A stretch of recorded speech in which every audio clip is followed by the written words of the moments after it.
Hello students, my name is Bhavna Singh. I am working as an assistant professor in St. Andrews Institute of Technology and Management. This is an online tutorial series on e-commerce. So let's begin today's session.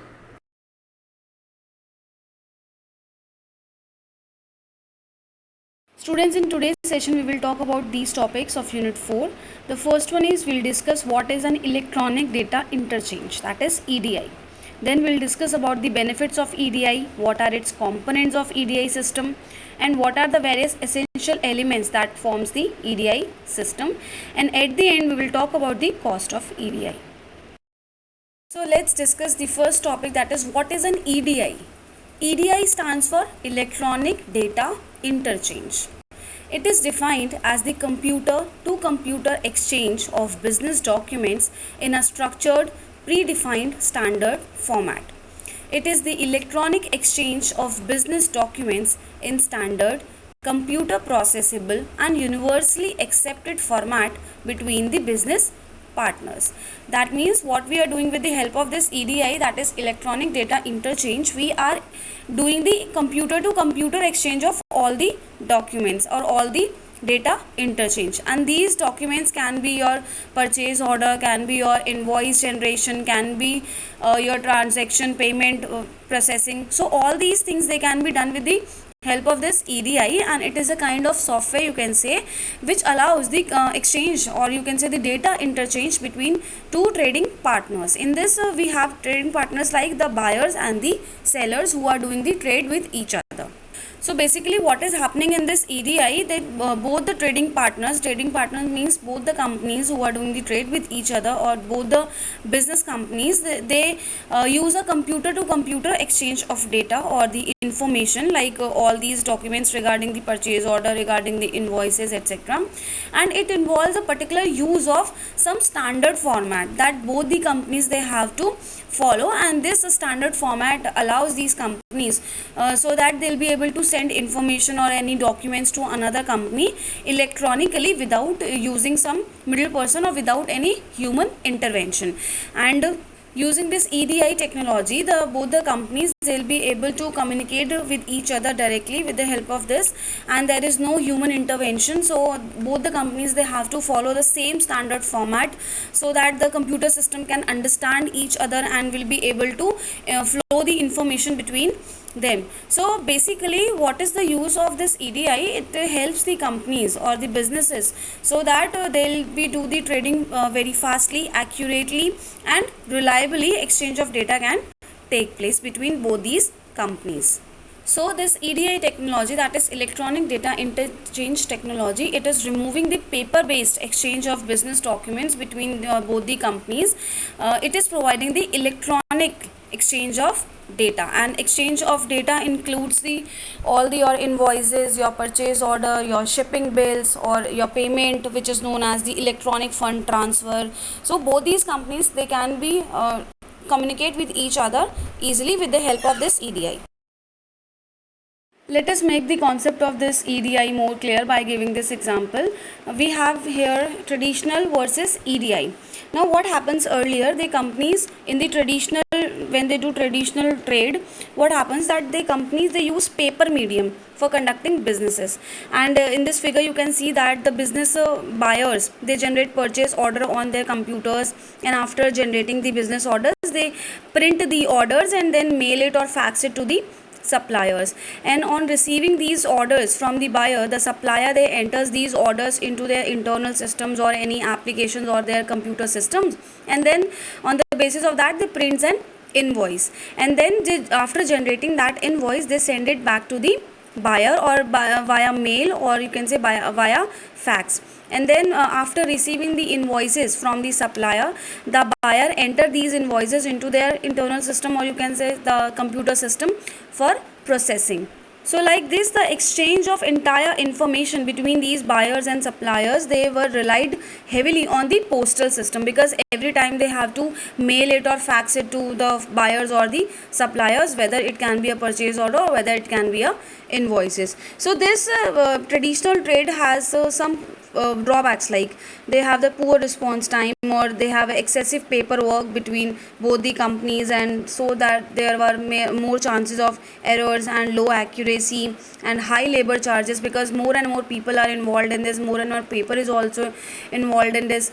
So this is a kind of uncertain or a time consuming process. But with the help of this EDI, this both the companies now they can exchange all the data between both of them electronically with the help of this EDI, that is the electronic medium, and all the problems like poor response time and paperwork and human intervention, these problems have been reduced significantly through the use of this EDI. And because this is doing automatically all the exchange of documents between the two trading partners. And as you can see in the figure also in the EDI, that the organization, or you can say the buyer company, it is generating a purchase order in an organization and then sending it to the suppliers. In this, the purchase order of this buyer internal system, it gets automatically converted into an EDI format because of this EDI software that is present on both the company software. And by translating these software, this is sent to the suppliers or the receiving computer over a digital network. And on the receiving side, the suppliers, they have the EDI enabled computer system or the internal system that translate all these purchase order into the form that is required by the business application at that end. So in this way you can see that no human intervention is required and paperwork is not there. So this is how it reduces all the drawbacks, or you can say it overcome all the drawbacks that were previously in the traditional exchange of documents.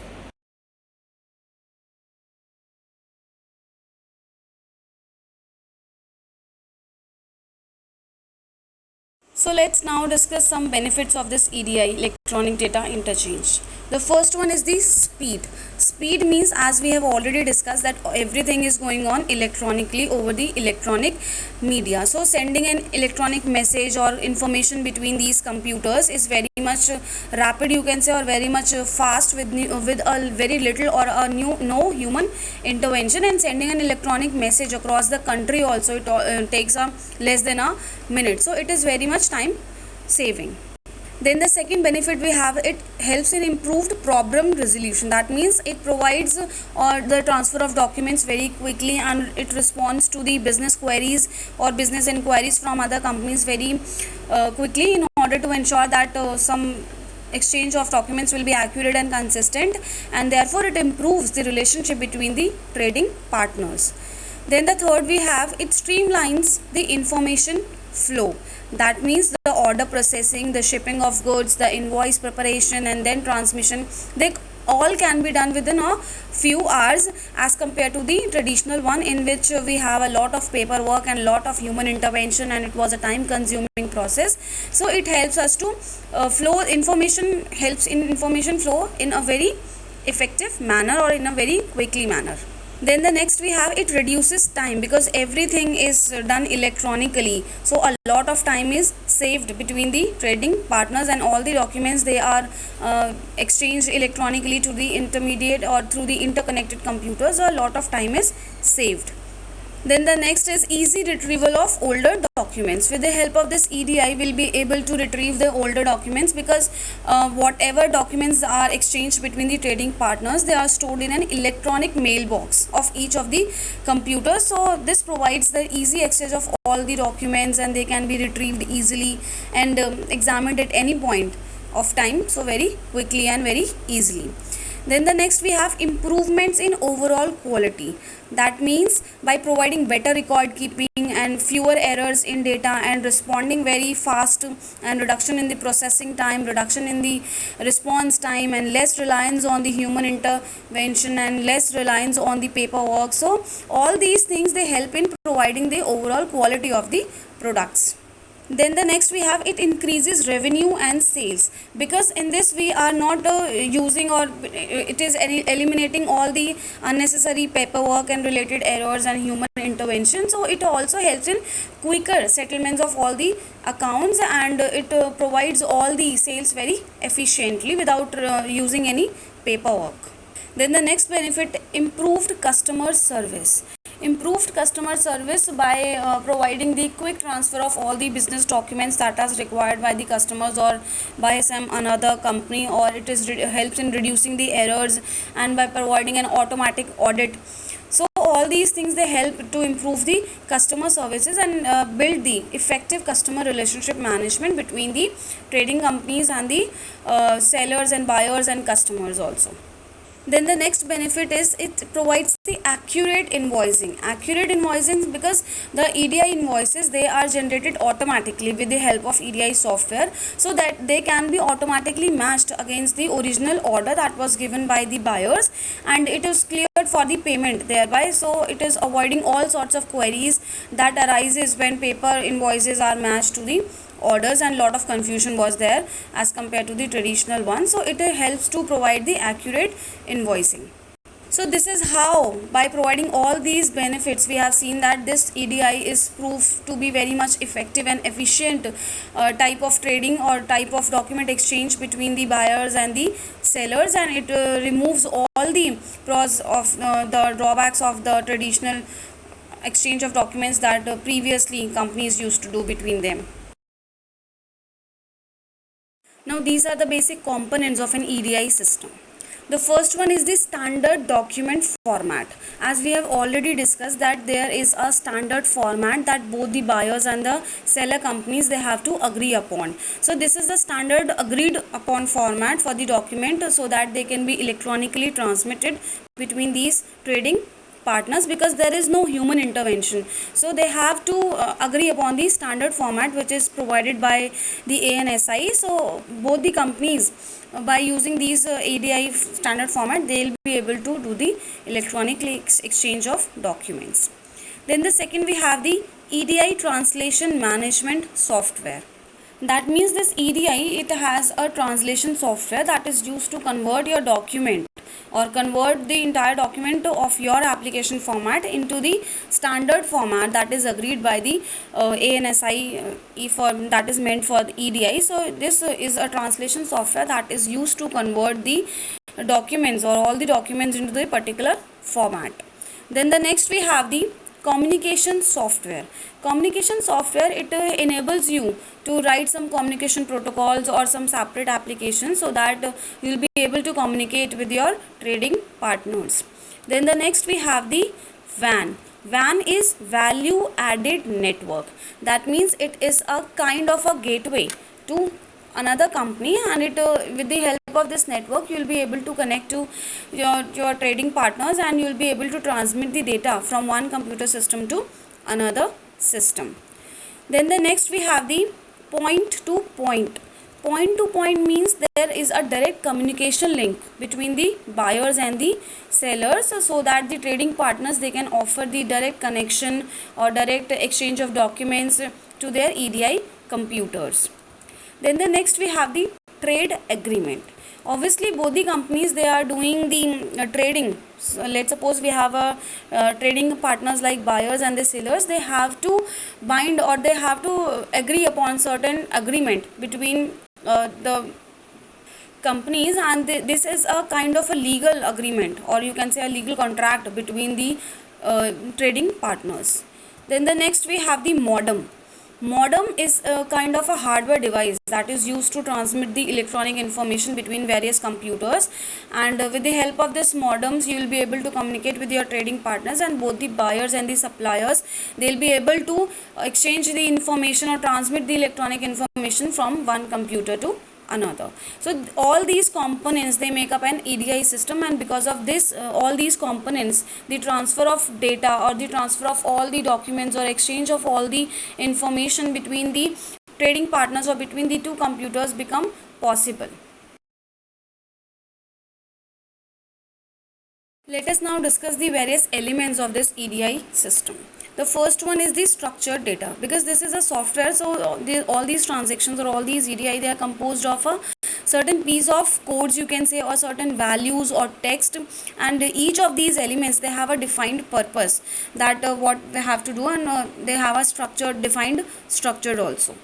Then the next we have the agreed message standards. Agreed message standards, that means whenever both these companies, like buyers and the sellers, they want to trade with each other, then they have to agree upon certain standards, or they have to agree upon certain standard format that the both these companies have to follow. And it is this standard is not just a agreement between these trading partners, but it is also agreed by the national or the international level, and this standard format both the companies have to follow in order to do the trade between each of them.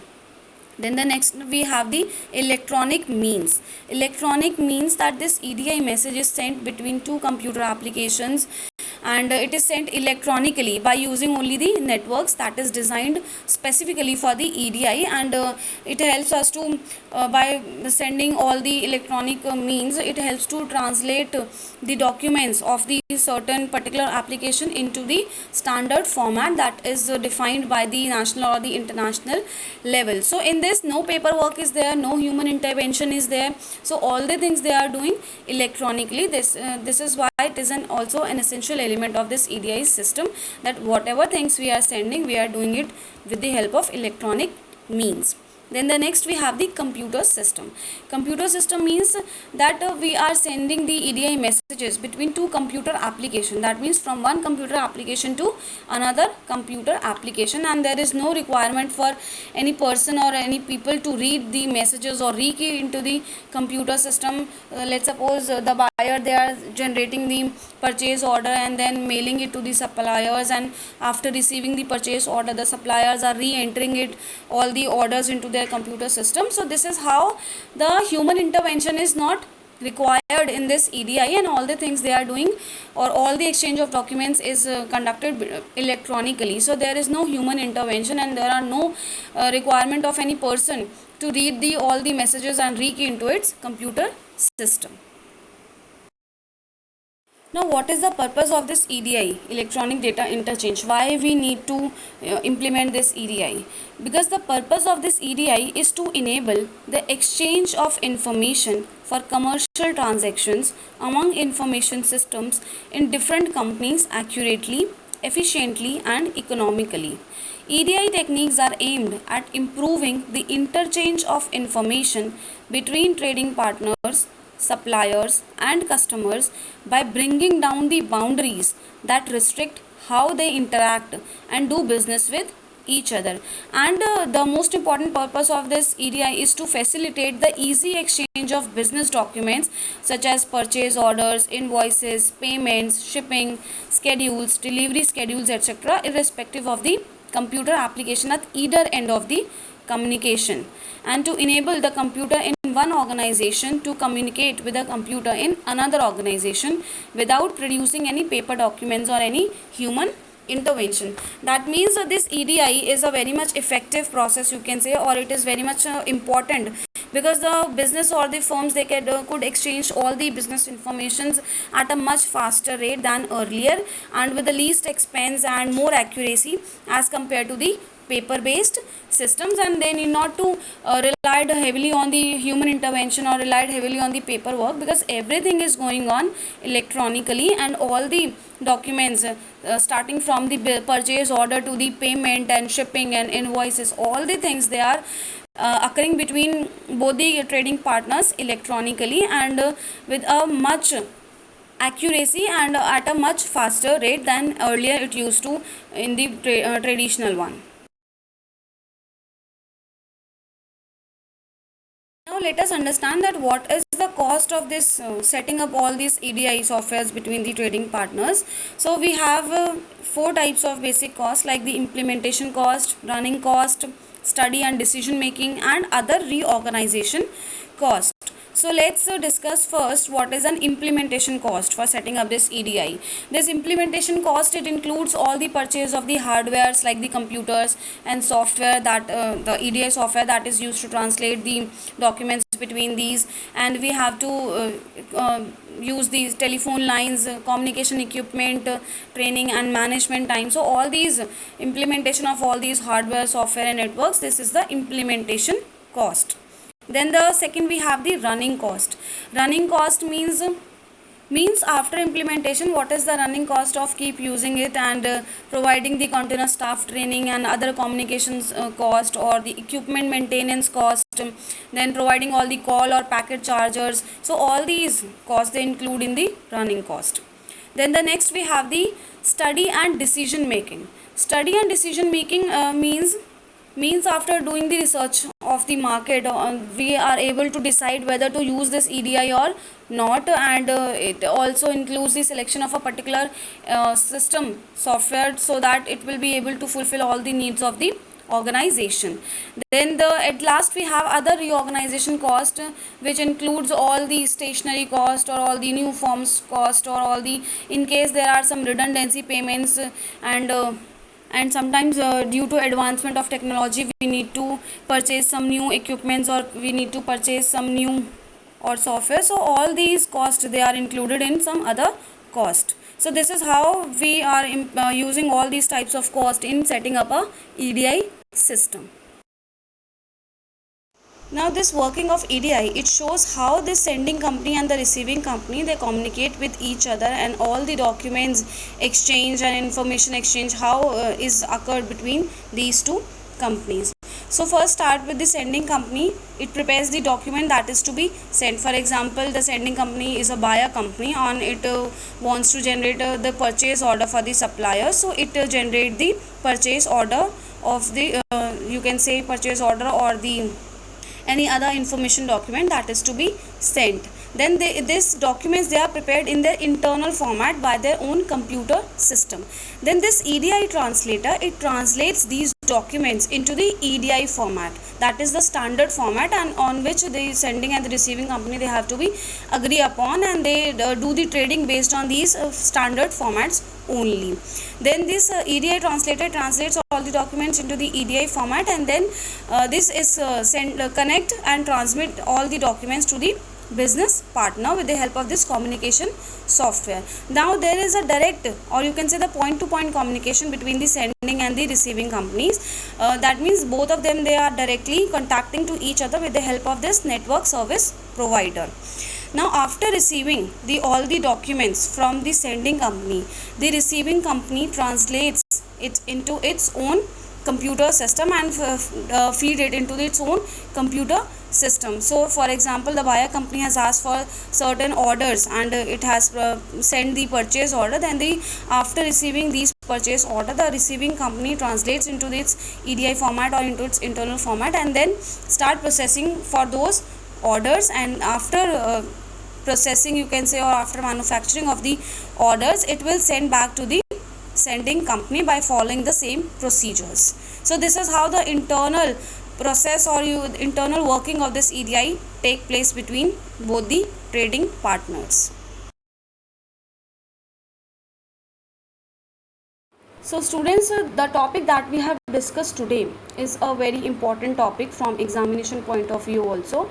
So you must prepare it, and it is one of the most important topic of unit 4, and most of the questions they are asked from the EDI concept only. So you just pay more attention to this topic. And the first question is, what is the use of EDI? Explain its various components and benefits that we have discussed already in this session. Then the second, you have to explain the working of EDI with the help of the labeled diagram, and along with that labeled diagram you have to explain how the sending and how the receiving company they prepare their documents, and how the EDI translator translates these documents into the standard format.